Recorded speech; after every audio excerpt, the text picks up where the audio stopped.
So how's your day so far? I mean, it's been a long day. It's been a long day, so I had a meeting in the morning and then had to rush back home specifically for this. So I was like, Thank yeah, you. let's do this. How sweet. Thanks a ton. I mean, it really means a lot. I'm so excited to be speaking with you, to be very honest. Likewise, Chantal, I've heard incredible things about you, and I was like, Really? Have on a daily, you? we should definitely chat. So yeah, Cool. So we are live. I'll just do a short intro and then I'll hop in with my questions.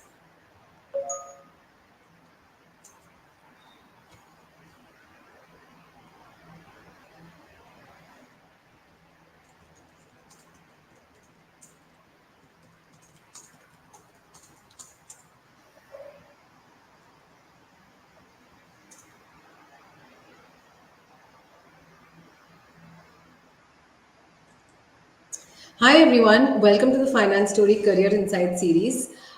This is our third LinkedIn Live for today. I'm literally kind of obsessed, I guess, with LinkedIn Live. But we really wanted to understand from various recruiters and headhunters what is it that they look for in 2024. So we had Brian who spoke about CXOs, we had Swati who spoke about startups and finance function as a whole, mid-level hiring, and we have with us Rishabh right now, who is a corporate lawyer turned recruiter and heads the tax recruitment and finance recruitment at Vahura. So, Rishabh, thank you so much for joining in. Thanks a lot for the time. Means a lot. thanks, Chantal, and hello everyone. Really happy to be part of the Finance Story LinkedIn Live today, and really excited about all the questions that Chantal is going to bombard me with. But I'm sure that it'll be very exciting and insightful for all the viewers as well as subscribers. Yes, thank you. So we'll send this out to all our emailers. I'll make an article out of it. And all those who are watching, if you have any questions, please type it. I know it's midday, but yep, we will send you the details. So Rishabh, my first question to you is an obvious one, right? Corporate lawyer turned recruiter, right? Then a tax recruiter. So how did this happen? Take us through your journey. Would love to know more. Sure. So obviously, this can in itself be a long session about my Okay. journey, right? Because there Okay. were too many eventful stories around it, but I'll keep it very, very brief. So graduated from one of the top law schools in the country, which is NLU Jodhpur. Then had the fortune to work with one of the prominent law firms in the country, Amarchand Mangal Das, as a corporate lawyer, initially in the Bombay office and then in the Delhi office. But I was always very passionate about what's happening on the business side of the legal ecosystem. So, with that passion, that's exactly the reason why I took on the BBA LLB degree at law school, because of the fascination towards the business side of things. And was very clear during my law school days as well that probably after investing a few years in the legal industry, I would want to venture into the field of business management on the legal side specifically. And this was as soon as I completed a couple of years at Amarchand. Vahura had just started up, and Ritvik, who's the co-founder and the CEO of Vahura, we caught up, exchanged ideas, and within just a matter of some time, I was on board. And I've been lucky, as I always say, that to have worked with the best people in the market at Amarchand, later on LKS, and also to be fortunate enough to have the best team working with me, working alongside me at Vahura. As in, if you speak to any person at Vahura, you will see the same amount of passion, the same amount of drive, the same amount of in-depth study that we all do about the market per se, irrespective of whether someone's a consultant or a partner. That is what Bahura is all about. And that's the reason, if you look at my profile as well, and the viewers will look at my profile, that was the reason of coming back to Bahura as well a few years ago and starting a new venture with or a vertical altogether with Bahura, which is the tax and finance vertical. Now, Amazing. as far as tax and finance is concerned, the idea typically emanated from my journey at Lakshmipur and Sridharan, wherein I was a joint partner. And with that understanding of the ecosystem, that there was a huge gap in tax hiring, particularly within the Indian subcontinent. With that idea, I was like, okay, let's do something about it. The clients are in dire need of tax professionals, and it's not easy to hire the best of talent. Yeah. Profiles are always going to be available on various portals. That's never going to be a challenge. The challenge is about how you're going to really match what the client is looking at and what the person you're speaking to can offer to that client. And Yeah. that's where there was a huge gap. And with that gap, we kickstarted the tax recruitment practice at Vahura. And within a few months, and that's an interesting story, we got a CFO mandate where we weren't really working on finance hiring. And with that mandate, we were like, okay, this is something which is another gap. And the reason being simple. If you look at the team at Vahura, we're all domain experts, right? So I'm a lawyer who was with a prominent corporate law firm, then a tax law firm. Similarly, I've got team members who are my colleagues who come in with that experience of having worked in tax teams at Big Fours. There's a CA plus a CS plus an LLB in the team as well, who's a senior member of our team. And with that domain knowledge, the kind of impact that we could make into the conversations of that hiring led us to believe that this is another gap. There could be a lot of recruiters who could be working on CFO mandates, but the value that we can offer is immense because of our domain expertise, because of our network, and because of how entrenched we get into the conversations with people. So we are not just we're not just if I may use the word, we don't really just look at CVs on LinkedIn or any other portal. We actually engage in the community, engage with the community rather, and understand whether they're looking at things in the right manner, whether so if you can you if you can use the analogy of a magnifying glass, we are that magnifying glass, right? Amazing. That's Um, amazing. so that's what we do, and would love to talk more about that as well when we talk about trends, when we talk about other things during this LinkedIn live as well. Amazing. I can just see your passion, towards what you do and what you want to contribute to. So that's fantastic. So anyone watching have any questions, please type in. I would like to understand a little bit about Vahura. Like I've heard a lot about Vahura, right? Yeah. So what is when Vahura? A little bit about it, maybe in a minute or so. When Vahura started, like what was the primary focus? Is it a recruitment firm focused on banking, or how is it? And I see recently you all have diversified to tax, or tax was always in the picture. You could just highlight a little bit. So I'll Yeah, take it step by step, right? So yeah, as far as Vahura is concerned, we were a group of folks who started doing this way back in 2007. As an organization, we've been doing this since 2011. But as a team, we've been doing this for more than 15 years. Kickstarted this with the entire aim of we had that bold vision for the legal sector in mind, right? Wherein we wanted to really professionalize the sector. We wanted to advance the sector, and once we were able to conceive that audacious goal, right, we realized that the next step for us was to move into the governance sphere. So as tax is concerned, we were obviously doing it for various law firms and corporate houses within the legal subset as well that we yeah. were always pioneers of in India. But slowly we realized that it's better to have this as a separate, focused, and more specialized vertical, wherein the clients also feel that we are able to give them the right market intel, and give them focused intel on tax and finance professionals within the market. So it's been 2.5 years since the time we made this as a Yep. specialism within Vahura. Yep. But as an organization, tax has always been part of our forte. Amazing. So from what I understand, Vahura was earlier very focused towards the legal sector as a whole, and they would hire for multiple levels and multiple profiles. But Correct. now you're into BFSI, startups, like whatever, wherever there's a finance and head tax professional needed, that comes under your domain, and you cater to it. So that's how it is. Correct, correct. So just to give you a sense, right? So we primarily cater to a wide spectrum of clients. Now, that may include an MNC, to a prominent law firm, or a big four accounting firm, or other accounting firms, as well as rapidly growing startups or growth companies, as we may call them, right? And Yep. earlier, the the clients would typically come to us for varied mandates, and we would only select legal mandates because that was our specialization. Yep. But in the last few years, we realized that with the kind of team we've built and the kind of professionals that we've been able to really focus on, it's a great idea to look at top tier finance and tax professionals as well within the market. So as of Amazing. now, the focus, and this is something that we're very proud to say, the focus is only on C-suite, senior and mid-level professionals. We do not focus on junior level hiring, and our consultants focus on roles across sectors. Okay. So senior, mid level, and CXOs. CXOs, correct.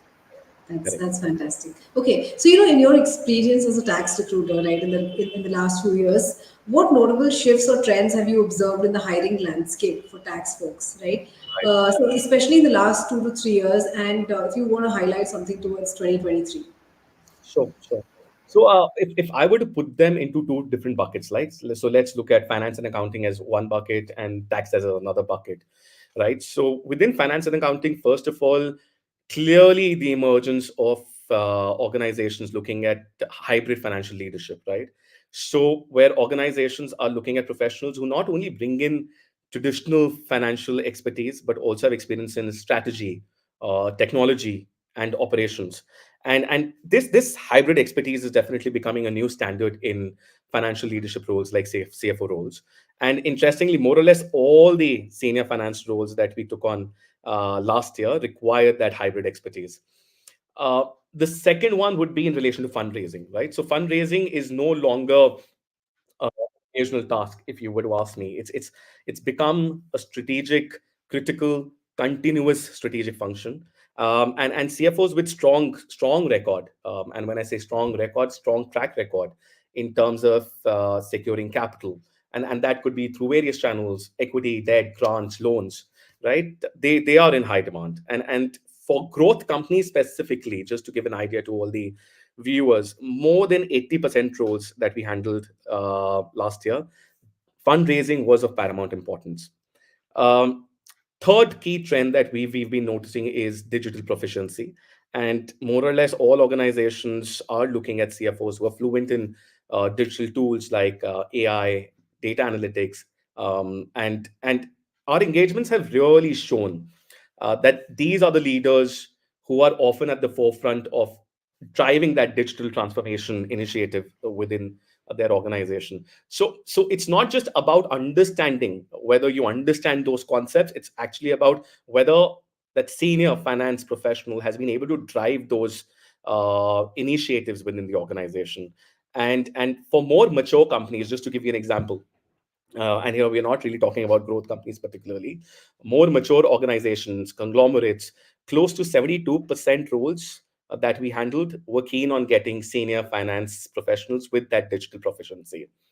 And the next thing which comes to our mind is the emergence of internal audit roles, right? Earlier, a lot of those aspects were outsourced to big fours or various consulting firms, but now the emergence of internal audit professionals at senior levels has been quite paramount, and that trend, in my opinion, underscores the importance of how governance and compliance needs to be looked at in an increasingly complex regulatory landscape. And I wouldn't say all, but some of those close to 45% roles that we handled on the internal audit side were, in fact, newer roles. And when I say newer roles, these were not replacement roles, these were not roles wherein we were already sort of supporting the business. These were actually new roles were were opened up internally at senior levels. So it was quite interesting to see how that's also becoming quite important. And the other ones are obviously more on the M&A expertise and carrying that innovative mindset, right? Just how it's not just important to understand what digital proficiency is. It's not just very important to be open to innovation, but are you driving innovative practices and strategies within the organization? And this specifically, if you look at it, is highly pronounced within the fintech sector, where financial innovation is key. So that's where we'll probably keep the finance and accounting basket. So one comes the Amazing. tax basket, right? And the three important trends, and we'll keep it brief, right? The three important ones which come to my mind at this point in time would be one, we're looking at leaders in tax controversy, right? And specifically, a lot of people may use the word tax litigation, right? But it's not just litigation, but a lot of other aspects which go into the tax controversy part. There, a lot of organizations are demanding tax heads skilled in dispute resolution so that they're able to navigate audits plus handle negotiations with tax authorities. And this is also becoming quite paramount within the law firms as well, right? Law firms have traditionally been more or less seen as a support. Tax has generally been seen as a support function, but more or less all of them are trying to move into tax litigation because they see that there is that value which comes in heavily, and not just as a support function to their group, or not just as another support for their litigation team in general, but as a full-fledged function within corporate houses as well, specifically where there are changes in the tax ecosystem. By way of an example, let's talk about gaming sector, right? We saw how there were a lot of changes that came in last year, and suddenly that's where some organizations which were anticipating that were already in advanced talks with senior tax professionals who had that ability to really drive tax controversy related aspects within the organization. The other one being, as I mentioned earlier, tax is no longer seen as a support function within law firms. So there's a trend within law firms in India as well who are looking to expand or even build. Some of them are even building tax verticals now. And those who've built it, they're expanding it so that they are able to increase their market share in an area which is traditionally, if you look at it, dominated by the big four and other top accounting firms. So it's no longer a support function, but it's a really strong function. And rise in M&A tax specialist is another thing that we can talk about, wherein we're not just looking at tax advisory professionals, but there's a huge demand for senior M&A tax professionals across law firms, CA firms, big fours, and other accounting firms. And that's a great indicator for growth in terms of complex transactions and tax restructuring. So yeah, You know and that these typically go on next year as well. amazing. This is an amazing insight. Because I was just talking to this tax professional who was from a big four, and he moved to the industry and heading a group. Okay, in Dubai actually, but he wants to come back to the consulting space. I was like, why? I mean, he's like, because in the consulting space you are acting on stuff. You are a doer, but when you're on the business side, sometimes that for an organization they might not look at you as a part of a business. They might just look at you as a support function. But as you said, that's changing, but it again depends upon the industry that you choose, It right? does. It does. It does. So, in an organization where your tax ecosystem is not really rapidly changing and it's very generic in a way, right, which doesn't really impact the sector particularly, some organizations are still very happy hiring pure tax advisory professionals who can outsource a lot of work to the big fours. But that's no longer challenging for a lot of senior and mid-level folks. They want that meat, right? They want to be part of those Yes. meaty transactions, conversations. They want to be seen as a strategic advisor more than a support, right? Specifically within an in-house space. And that is what is changing now. I think more or less promoters, CFOs are realizing the need for tax advisors who are adept, who are more agile, and if I may use the word, who understand not just the industry but the tax ecosystem at large, from advisory to restructuring to litigation. That full-fledged view at a senior level is of paramount importance, specifically when you're coming at a tax head role. Amazing. And what do you say about internal audit? I mean, I've never covered anything about internal auditors, but you said right now there are new roles emerging for internal auditors. So, would you want to Yeah. uh, highlight on that so the auditors, can get some data on it too? Yeah. Oh, sure, absolutely. So, interestingly, when you look at internal auditors as well, right? Traditionally, more or less, your internal audit folks would come from the big fours or the top consulting firms. But because of the growing importance of governance and compliance within the regulatory landscape that we are in, a lot of senior roles have emerged for internal audit professionals, and these are head of internal audit, right, for those organizations, and with great budgets in place, where there's a lot of meat as well for them to work on, and specifically within the BFSI sector, right, because that's where there's a huge in demand for such professionals, particularly.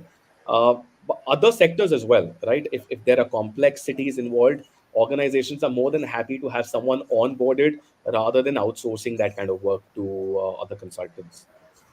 Amazing. I was talking to the senior partner at a CA firm, a leading CA firm actually. So he said, people usually say, hey, can CFOs become the next CEOs? But he was like, internal auditors are the best have the best skills and operational knowledge to become CEOs. So do you Yeah. see that shift happening? Because I mean, I never thought of it on those lines until I had this conversation with him. So do you see that internal auditors getting looking at CEOs roles? Or what is their career path? If I want to be an internal auditor, I head the internal audit team. What next for me? Right. So interestingly, last year when we were handling one of the roles at CFO level, you know what the requirement came in from the CEO? The CEO was very clear that I'm not looking at someone who has been a CFO in a similar organization. I'm looking at someone who's headed the audit function, internal audit function in an organization. And I want that person specifically within that sector as a CFO for my organization, right? So the mindset is changing. Now that mindset is changing for CFOs. I think with the right skill sets, if people are able to upskill themselves with the right knowledge, with the right communication skills, with being open to technology, innovation, um, you never know, right? CEO roles may open up for internal audit professionals as well. Never say never. We Yeah. never thought that a tax professional may become a CFO as well, right? But a lot of tax professionals are becoming CFOs of an organization. Internal audit professionals are becoming CFOs. So it's no longer that you have to be a part of the F&A function itself to become the CFO. Be open and upskill yourselves, understand where the economy is heading, where the sector is heading, right? And use technology. I think the moment we say no to technology is where we sort of fall short. Being open to that idea of technology being that enabler. Like, for example, a lot of talk goes into AI, right? And let's not look at AI, why take shortcuts? Don't look at it as a shortcut, right? Look at it as an enabler where it's saving Yep. time and helping you to do things in a more efficient manner. Amazing. When you say tax professionals becoming CFO, so is it specific to any industry, say like a VC, where they need a lot of tax Yeah, yeah, knowledge, exactly. instruction, or Exactly. even a tax person can become a CFO, say of a MNC or a FMCG. Like, what's your take? How should I, from a So tax here's the thing, yeah. professional? Yeah, how do I strategize my career as Correct. So going? if you look at it, a tax professional has a different growth path in relation to a finance professional, right? A finance professional will typically grow, probably become a finance controller, can probably much later become a deputy CFO or a CFO. Tax professionals, typically the end game for them, as it's generally seen, is the tax head role, right? And from one conglomerate, someone may move to another conglomerate. And within tax as well, you'll typically start on DT side or IDT side, then slowly grow into that pyramid, right?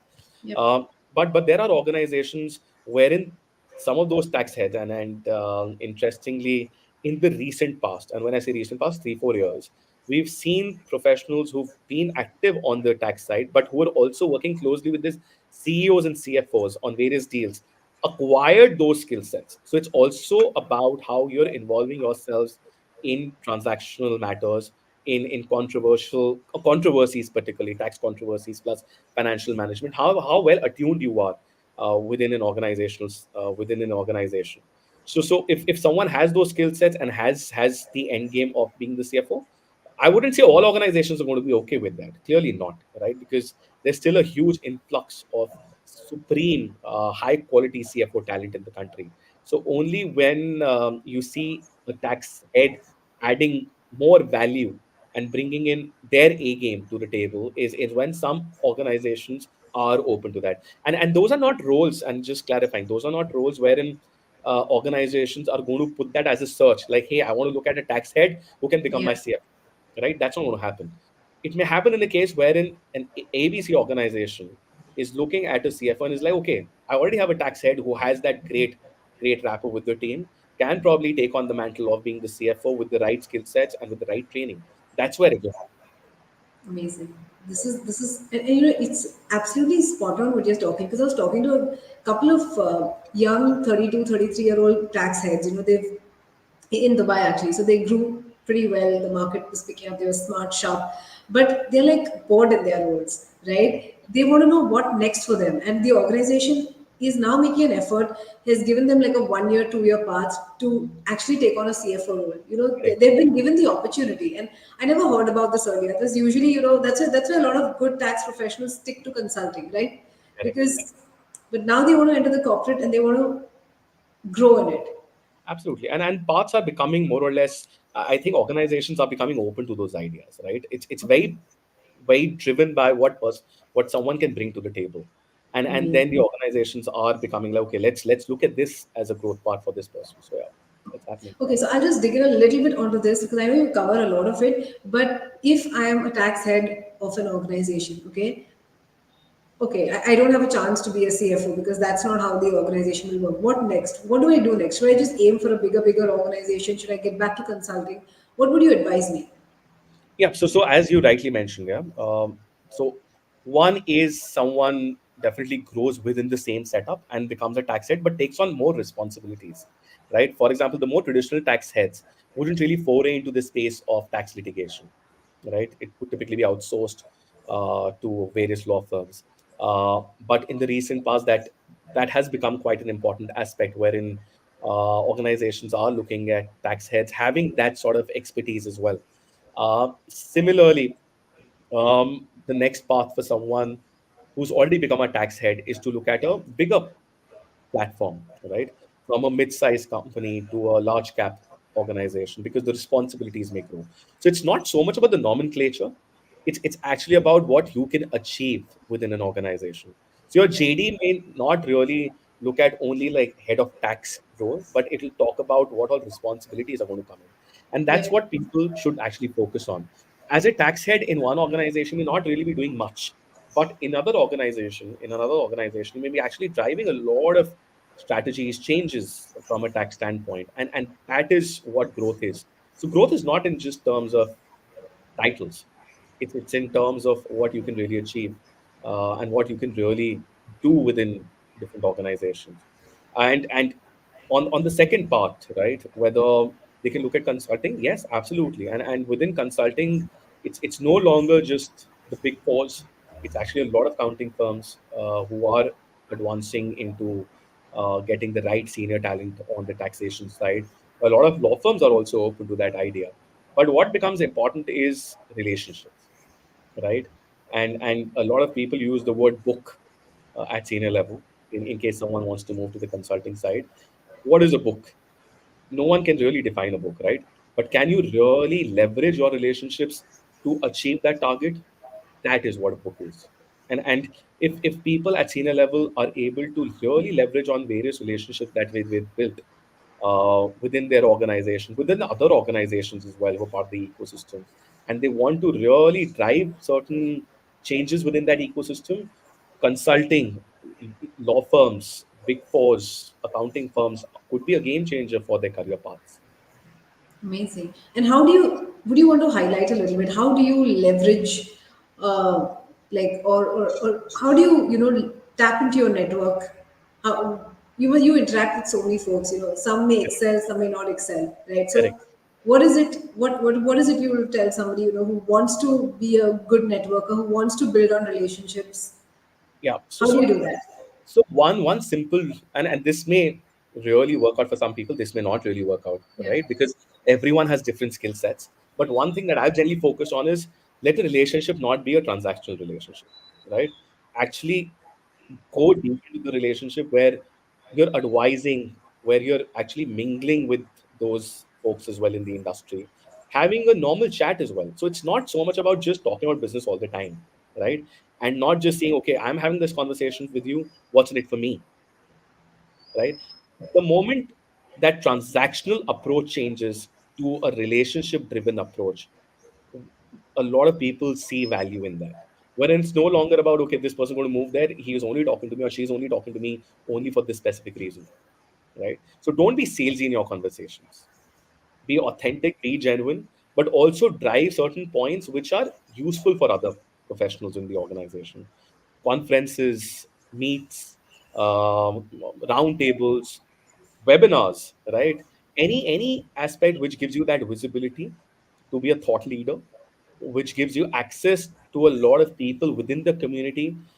Engage. It's always about engaging and not having that end goal that I need to convert this. Conversion will happen if you're authentic, if you're genuine, and not Amazing. keeping transactions into place. This is a great message. This is amazing. We talk about technology for CFOs, finance guys. Yes, they have to know, they have to have the mindset of tech first and stuff like that. What about tax guys? What about tax professionals? I was talking to a couple of accounting firms, and we did a series of interviews. Many of them said that new tax professionals joining into the litigation segment. There's a lot of tech that's going to come in. Where the current guys who are big names, okay, they are the go-to guys. But if you're building your career, if you take into consideration tech as well. So, what's your take on it? Say if I've got 3 years of experience in tax, and how do I navigate through it? Yeah.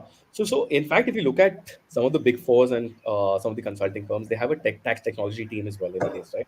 And Yeah. those teams are really looking at professionals who can change the landscape in the next few years. And they're driving resources. And this is not just in India, right? This is happening within GCC as well, right? Some of those people who are working in India, who were actually working in India, have transitioned to Dubai, KSA, as well as Bahrain as well, specifically for those roles. And the future is bright, and that's why always say keep learning, keep looking at what's happening in the industry. Never say that you know it all, because that's the end game. Because you will never really know it all at any given point in time. So with technology as well, just how we've seen on the financial side, similar to legal as well, we use the word legal tech all the time. And interestingly, one of our verticals, right, on the strategic consulting side, focuses a lot on legal tech as well. um, Technology is going to change the world, right? And how people look at working, and how they look at efficiently managing their time. Technology is going to be the driver, and hence anyone at a junior level, mid level, in fact senior level, has to be open to that mindset. First of all, that mindset has to change, that okay, technology is a barrier. Technology is not a barrier, it's an enabler, right? And secondly, being adept to and being open to those various aspects which are available, right? Look at online courses, look at what AI can bring, the kind of value add that they can bring to the kind of work someone's doing. Obviously, confidentiality is of paramount importance. So be smart about using technology, right? A lot of people, I know for a fact, use ChatGPT to the best levels that they can, but not putting in sensitive information as well, right? Being mindful of those things. So technology, although is going to be of incredible importance, but using logic and using that mind of oneself is very, very important. Yeah, I like the part where you say you're not putting out sensitive information, right? Because that's you can't just be a tax person and just put any data Exactly. into Chat Exactly. GPT. That's another situation that will arise.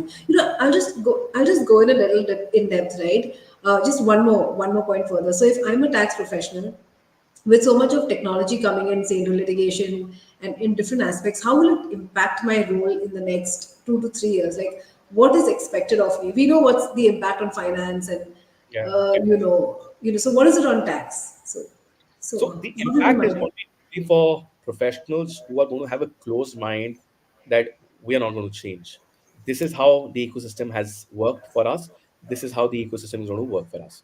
That's going to be a challenge. For anyone who comes with that open mindset that let's use technology to enable what we do, they are definitely going to see the benefits. And that's why it's always good to, for example, for tax professionals, a lot of things happen on Taxman's, Tax Sutras, live webinars.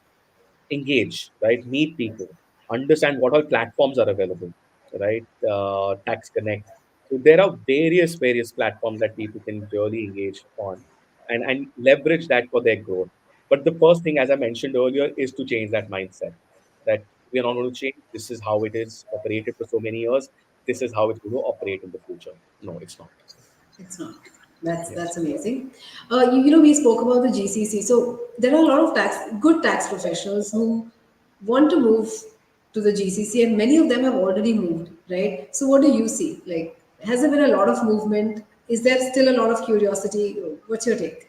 Yeah, curiosity definitely, right? And there should be as well, right? Because it's an emerging market specifically for tax professionals. For finance professionals, it's always been Yep. quite good, right? That's why we see a lot of CFO roles which have been taken on in the GCC region specifically. A lot of them are Indian professionals, like Indian Yep. qualified CAs, who we actually um, done incredibly well within that region. Now, Yep. when we are to talk about GCC specifically for tax professionals, interestingly, just to give you a sense, um, we don't really do a lot of active BD, right, in the GCC, and I'm being very very upfront, right. But having said that, last to last year, 8% of the roles that we worked on were from the GCC region. Wow.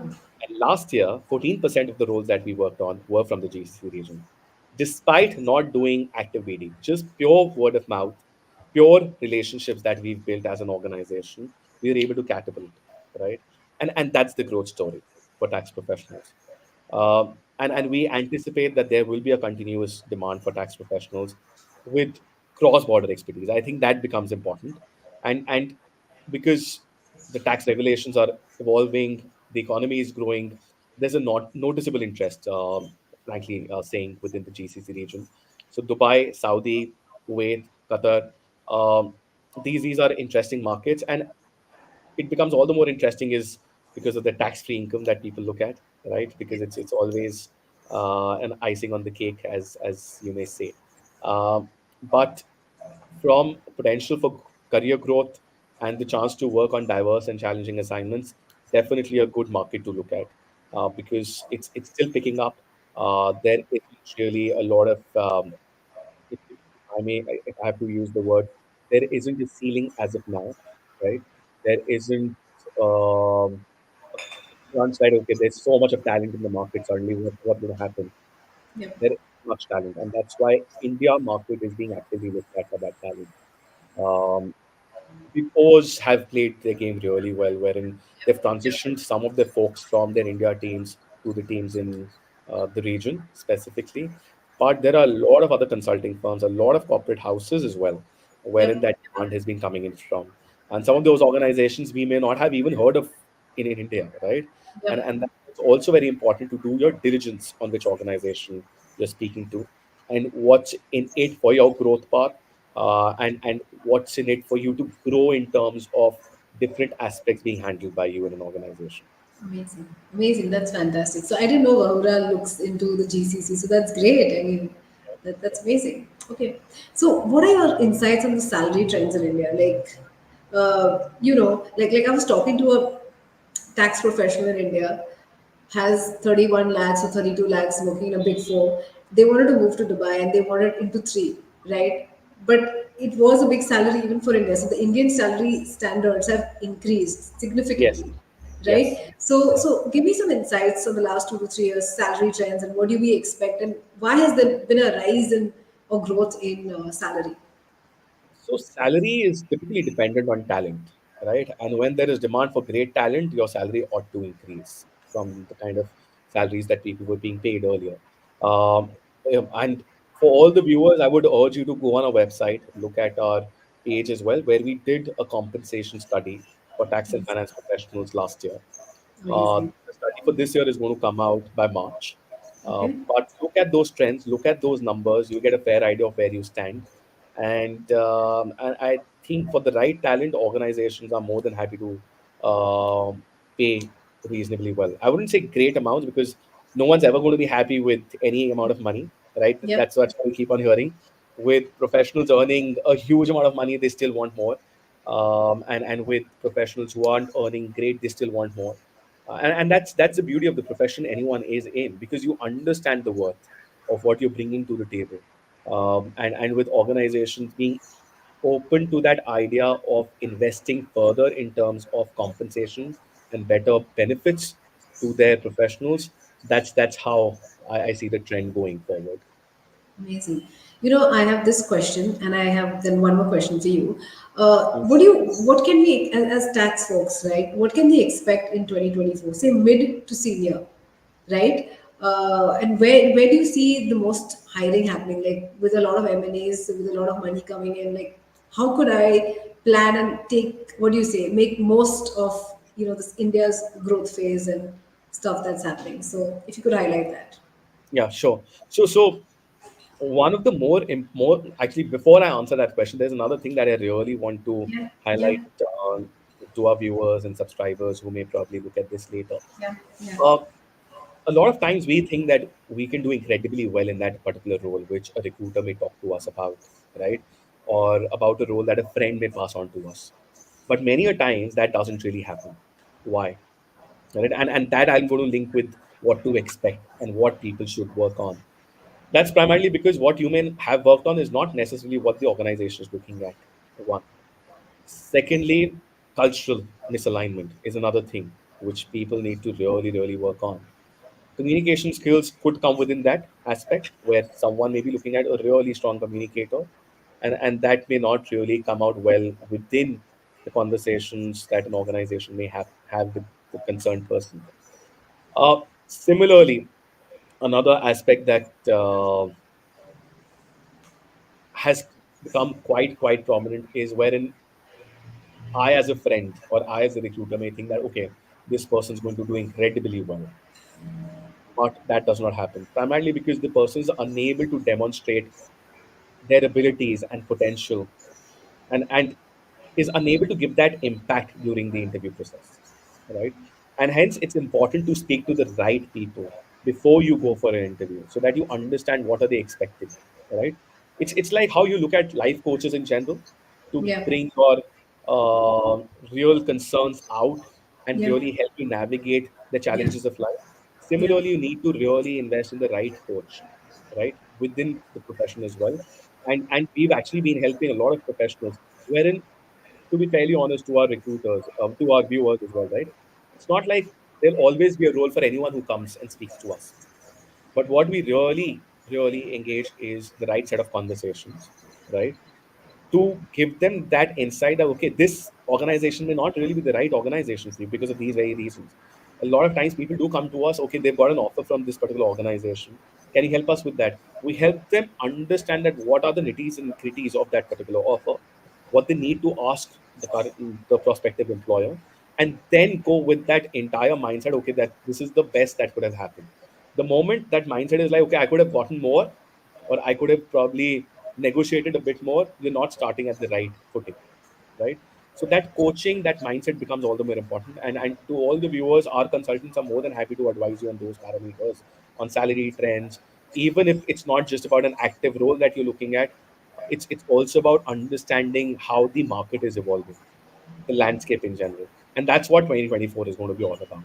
Keeping your ears and eyes open, being open to learning, upskilling yourselves, specifically at mid and senior levels, because there is a huge demand for senior talent. There's a great demand for mid-level talent all the time, right? But what sets someone apart from the other person is what that person can bring to the table in addition to what is there in the CV, right? CV is very generic. That's your syllabus for the interview. Let's use it as in as many words, right? But apart from that, what else can you really bring forward? A lot of professions may say, okay, we look at the company reports, we'll try and understand what's happening. Great, that everyone's going to do. What else are you going to do, right? So in 2024, when you're going out for an interview, when you're meeting your prospective employer, go with that question, that how can I really enable this organization to do better? That's when Yes. you'll be able to make that impact. And that is what 2024 is all going to be about, wherein you combine all those trends that we spoke about for 2023. You keep your mind open to technology, upskilling, learning, and look at various sectors. And all sectors are in, like, if I were to coin it, even if someone's going to say that A sector is probably not doing that great, but you still have roles in that sector, Yep. right? Absolutely. This So, is, so yeah, fantastic pointers. And does relationship building seems key, from my conversation with you. That's so yeah. important, right? So at Vahura, do you guys have, like, if somebody wants to meet you, right, or they want to talk with you, or they want to know what's happening in the market, do you all have events or roundtables, and how can they be a part of it? Like, Yeah. how could Fantastic what can they question. do? And I'm sorry I didn't talk about that earlier. And that is what differentiates us from other players in the market. All of them are doing fantastic work, right? But what differentiates us is that anyone we recommend, right, to our client, we don't really recommend someone just on the basis of their LinkedIn profile or on the basis of their resume being sent to us over email. It's actually after meeting and engaging with that professional. right? So anyone who is recommended by us, our consultants ensure that they have met with that person, right? They've engaged with that person. So we keep on meeting individuals regularly in office, outside office. That's why if someone were to come to our office, you would not really see 100% bench strength all the time in the office. You would actually see most of the people out for meetings because they're meeting not just clients, but they're professionals who are termed as candidates as well. Yeah. And events on the legal side, we've had successful lawyers' night. But this year, interestingly, the name was Lawyers Night, but we actually saw a lot of senior tax and finance professionals also come and meet us on an informal basis over drinks and food. So that Amazing. those are great events to generally come by and say hello to us. And it's just about engaging, right? The more you engage, the more intel, the more we are able to enable you, right? Yep. So even if it's not for a role which may be for our client, we want you to succeed as a professional, right? So Amazing. we are not here to just say that okay, only this role is where we're going to advise you on. Any professional help you need, we are happy to help you, advise you. Just a mail away, just a number away. If all the details are there on our website, available on LinkedIn all the time. So that's where you will find all our consultants. So yeah. Amazing. So I guess I've asked you a lot of questions and you've answered every one of it amazingly, very honestly. And there were some new ideas and some new thoughts, which I've learned, speaking with you. So I'm sure everybody else who's watching it now and watching it later would feel the same. If you still have questions, I see a lot of people attending. Please do type in. Also, Rishabh, I have this last question for you from me. Okay, what are the challenges that you face in your role on a daily basis, or whatever? Like, what would you want to highlight? So a lot of people may think that transitioning from, and I speak for the sector particularly, like, and when I say sector, governance sector in general, of lawyers, CAs, company secretaries, compliance professionals, tax professionals, everyone included, right? A lot of professionals, a lot of candidates, a lot of clients think that, okay, someone has transitioned after gaining that expertise, primarily because it's a cushy role, right? For work-life balance. It's not, right? And this is an advice for anyone who's trying to make that shift or who's thinking about that shift. Any role that you move on to, whether it's recruitment or related roles, you still need to give your 10%, right? So every day brings in a new set of challenges. Let me be very honest, right? And it's not at all cushy. It's where you really need to put your focus. You really need to engage. For some people, you may get derive great energy by meeting so many people. Some people may not, right? So understand that this is not a transactional Yep. approach, at least at Vahura. Other organizations may approach it in a particular manner.